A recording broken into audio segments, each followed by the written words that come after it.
This video comes with a big fat disclaimer at the top that we are still using a pre-release sample of the V20, which does not have finished hardware or software. Enough people have been asking about this phone though that we felt a little showdown was in order. Even if we can't discuss some of the more detailed charts and tests we usually show in a comparison like this, for V10 owners we can at least try to answer whether the V20 is enough of an improvement to warrant a 1-year upgrade. First, for the spec junkies, you can pause the video here to get a quick rundown on the differences and improvements moving from the V10 to the V20. With that out of the way, starting off with design, the V20 is a very different animal than the V10 it replaces. Gone are the stainless steel rails and the grippy back. LG has moved to a true all-metal rear, heading off any of the concerns we faced on the G5. Thankfully, even though this is metal, we still haven't lost the ability to swap the battery. Speaking of the G5, there's a lot more of that phone here than the previous V. The way the forehead and chin taper, or moving the volume rocker to the side of the phone. The V10 was the ultimate evolution of the G2 and Flex designs. The V20 fixes what we didn't like about the G5. Metal feels nice in the hand, but these phones are all about getting work done, and the V10 is simply easier to hold on to. We don't doubt the durability of either phone though. LG rates each as mil-spec 810G drop and shock resistant, and both of these devices have taken some gnarly accidental drops onto concrete from about chest height. The V20's drop scraped a tiny edge near the front camera, while the V10 silicone edges have aged rather poorly over the last year. And the fun stuff remains too, like the IR blaster to use this phone as a universal remote, and the second ticker display for notifications and shortcuts. One area where the V20 walks away with a handy victory is performance.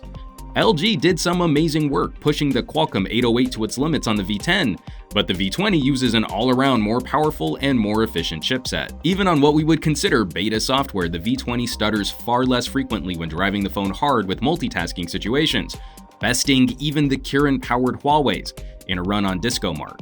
We were initially a little dismayed by the gaming performance until we caught this little power-saving feature, which was activated out of the box. Disabling it, the V20 behaves about the same as most Qualcomm 820 powered devices this year, though we're finding several of the games we test are poorly optimized for nougat.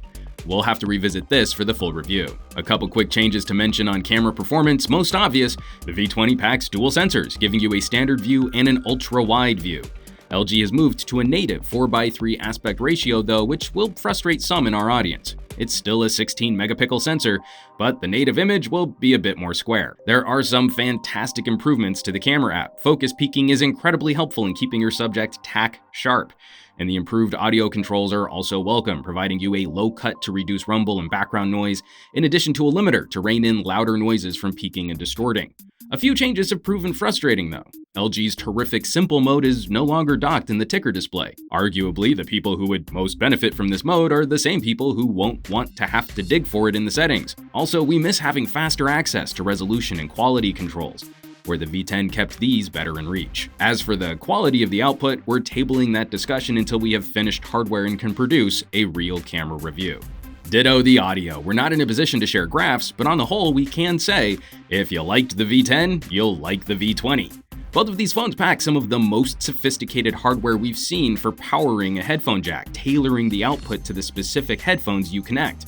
Hook up some higher impedance cans, and the amp on board launches into beast mode, radically outpacing most competing high-end smartphones. And the V20 speaker delivers louder and fuller output. It won't compete for quality against front-facing stereo solutions, but it is a solid improvement over the dull V10 speaker, especially for alerts and speakerphone situations. Adding a section to this comparison, LG has done a terrific job of improving the microphone quality on the V20.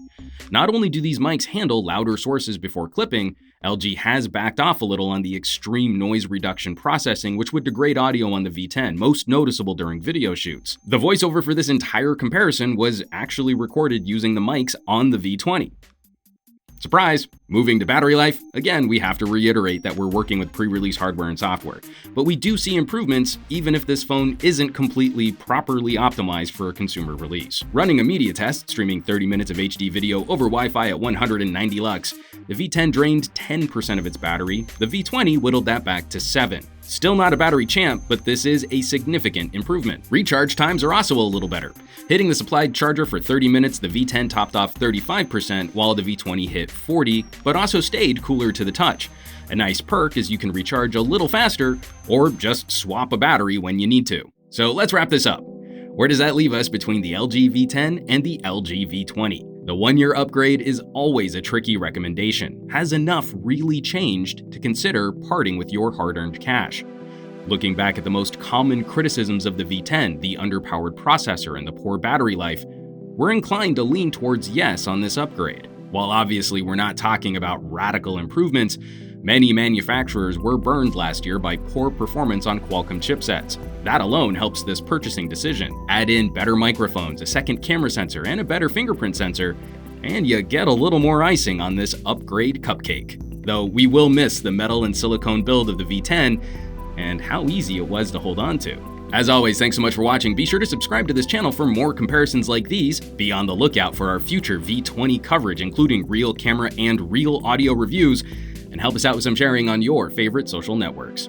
For Pocketnow, I'm Juan Carlos Bagnell, some gadget guy on Twitter and Instagram, and I will catch you all on the next video.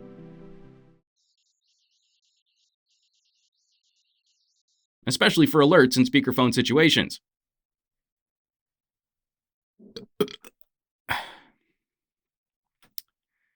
Adding a section to this comparison, LG has done a terrific job of improving the microphone quality on the V20.